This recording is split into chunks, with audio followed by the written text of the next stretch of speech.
Most people still today think that all entertainment to do with movies, drama, is therefore nothing more than their entertainment. It never ever was that case. Of course, television can't perform such miracles as this, yet. But perhaps there's no harm wishing that it could. The greatest social messages are promoted through movies and drama, high drama, through the fixation of emotive sequences, emotional sequences, not logical, factual sequences, but pushing points across in an emotional way which register and fix in the mind. So emotional content is very, very important, rather than going through an actual discussion or an argument using logic and facts. There's no debates.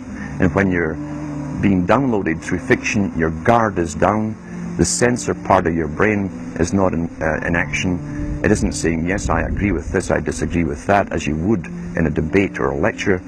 You're actually in an alpha state, being completely downloaded with new ideas.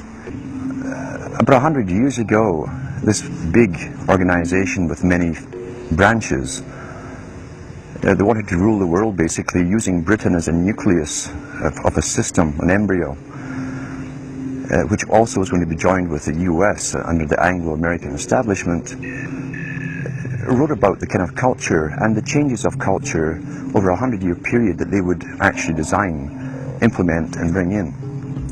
And H.G. Wells talked about it too. He talked about arenas.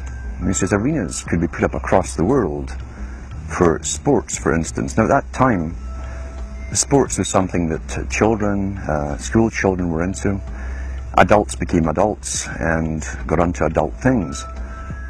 So it was unimaginable at the time that people could actually believe that there was even a need for adult sports and entertainment, never mind having arenas built across the world. But he said we can do this, and foist basically a sports culture for the males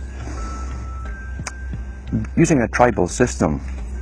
We're all tribal to an extent. That's why we even bother to vote for a tribal leader. This is well understood. That's why we're supplied with these leaders. And because the average man was to become more disengaged from his own destiny as the expert class arose, it was decided that the males would get their outlet basically, being gradually becoming helpless as males through sports. Therefore they'd have a tribal team they could identify with, they could cheer them on as they were winning. In their own personal lives they were getting nowhere, they were getting disenfranchised in a sense as experts took over decision making for them in all kinds of fields. So this was psychology at use, planned before they even implemented the sports.